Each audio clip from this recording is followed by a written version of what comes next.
Just a quick update. We are here at the border of Virginia. Stopped over for a quick bite and a quick visit to the restroom. And the rain has kind of stopped. So it was good that we stopped and we took a break because it was getting too dangerous to drive. Zero visibility.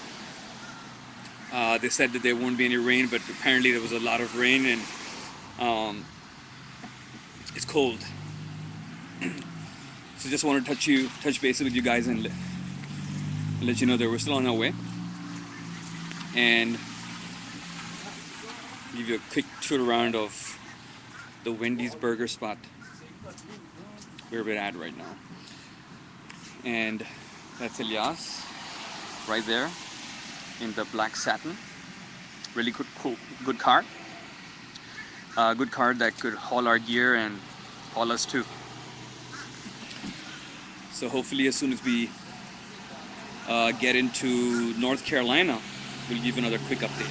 Until then, stay glued.